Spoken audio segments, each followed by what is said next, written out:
This episode is sponsored by Celestron, manufacturer of high-quality telescopes and an industry leader in developing exciting optical products with revolutionary technologies. I'm Kelly Beatty of Sky and Telescope magazine, and tonight we're going on a tour of the stars and planets that you'll see overhead during February. First, we'll keep tabs on the moon, say goodbye to a couple of planets, trace out the Winter Hexagon, and explore some lesser-known constellations near Orion. So grab your curiosity, put on a warm coat, and come along on this month's Sky Tour.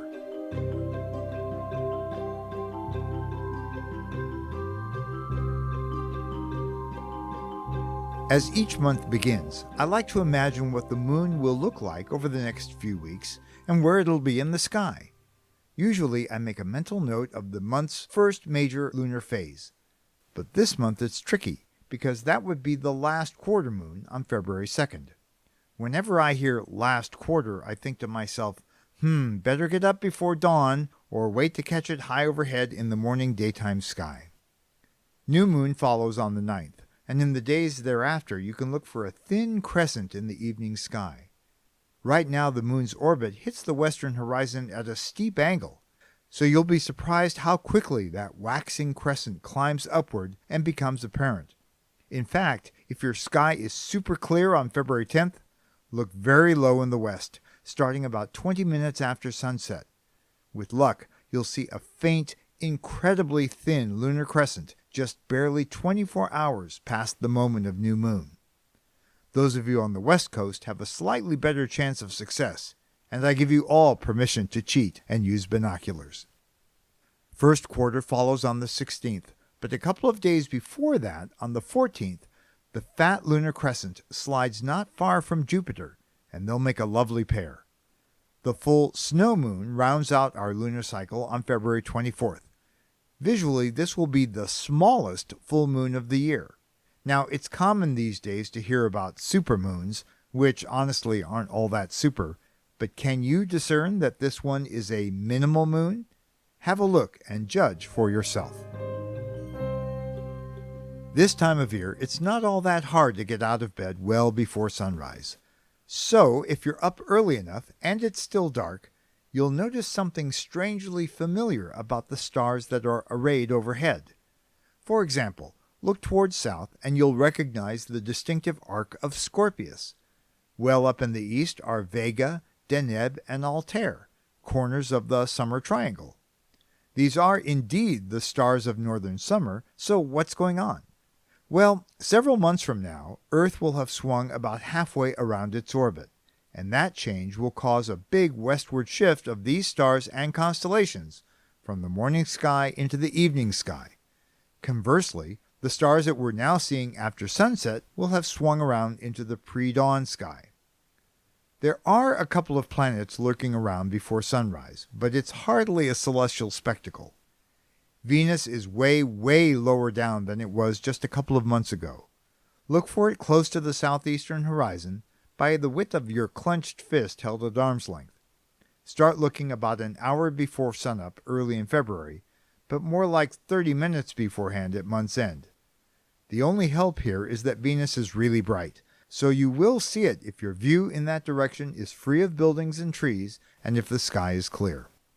Last month, you'll recall, Mercury made a brief appearance in the pre-dawn sky, but it's gone now. It'll swing into view into the evening sky next month. And Mars is there in the dawn twilight, but boy, it's going to be a challenge to spot until it finally starts to climb higher in May and June. In the meantime, the morning of February 22nd offers a good chance to spot Mars, because it will be just 1/2 degree from Venus. Again, you'll need a clear sky and an unobstructed view toward east. Start looking about 30 minutes before sunrise. Over in the evening sky, yes, Jupiter continues to put on a good show, and the King of Planets will remain in view until mid-April or so. But Saturn has drifted too deep into the twilight to see anymore. It'll be absent from the evening sky until September. Bye-bye! February is often the coldest month of the year for northerners, but the sun is telling a different story. The December solstice came and went several weeks ago, and you can already notice that the days are getting longer, with earlier sunrises and later sunsets. The celestial geometry is changing too, as the sun is starting to slide farther north in the sky. In fact, during February, the sun races northward among the stars by about 1 degree every 3 days. Heck, in no time at all, we'll be on the threshold of spring. But the stars of winter are still firmly in control of the nighttime firmament. Let's track a few of them down. Note where the sun sets, and once twilight starts to envelop you, wheel around to the left until you're looking in nearly the opposite direction. The night sky's most dazzling star is Sirius, down near the southeastern horizon.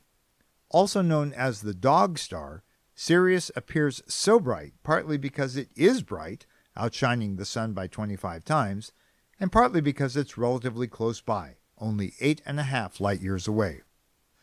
Above Sirius is the distinctive pattern of Orion the Hunter, the quintessential constellation of winter, or of summer, I suppose, if you live in Australia. Orion is unmistakable, even if you suffer from lots of light pollution, with 3 stars in a tight diagonal row marking his belt, surrounded by a tall, boxy quartet of bright stars to frame his torso. To the belt's upper left is the red supergiant star Betelgeuse, which marks Orion's left shoulder. Now, you'd never guess it, because it's 428 light-years away, but Betelgeuse is one of the biggest stars known. If you swapped it for our Sun, its surface would be somewhere between Mars and Jupiter, and Earth digested into star stuff. To the upper right of Betelgeuse, by about 2 fists, is another red giant star. That's Aldebaran, the angry eye of the bull Taurus. Now look closely. As with Betelgeuse, both of these beacons have a reddish tinge that sets them apart subtly from the stars around them. As you look around this part of the sky, you'll notice a bunch of bright stars.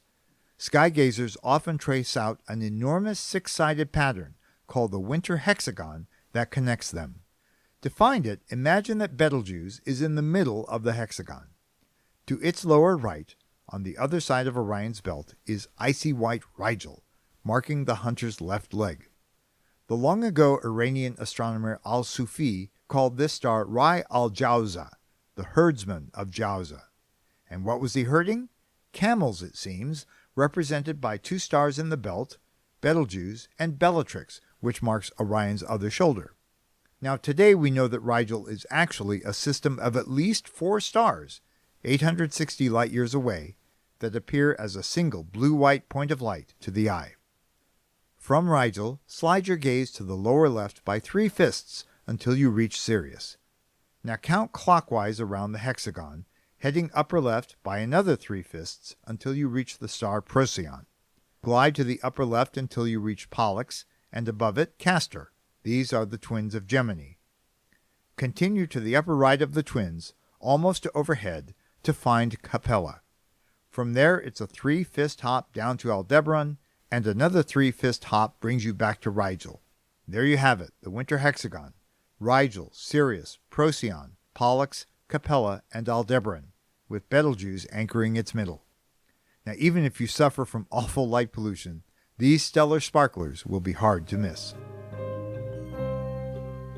In mythology, Orion is a famous hunter, and maybe for that reason the ancients surrounded him with several types of prey.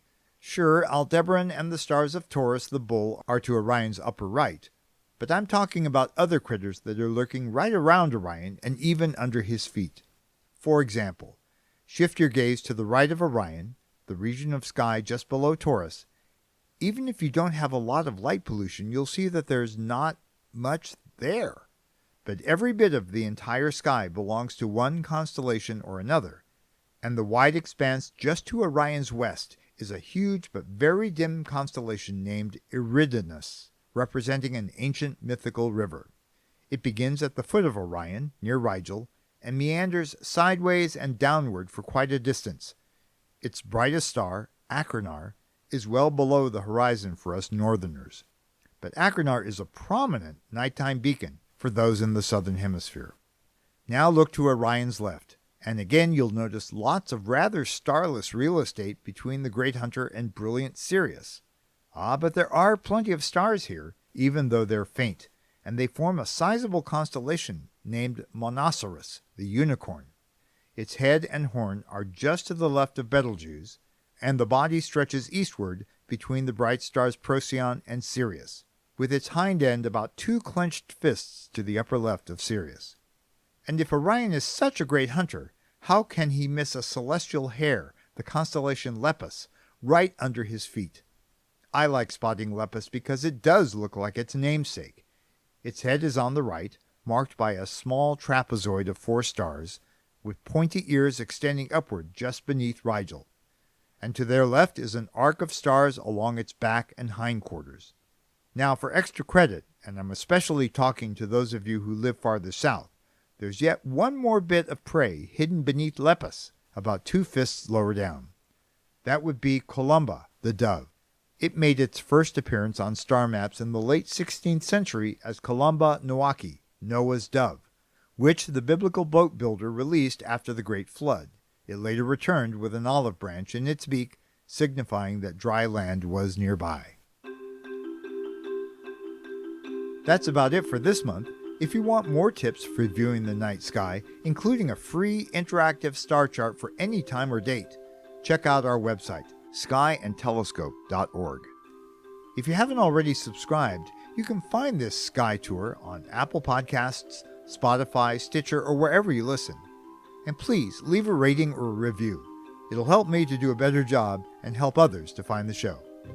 And if you want to explore the solar system and universe more deeply, please do check out the full line of binoculars and telescopes available at Celestron.com.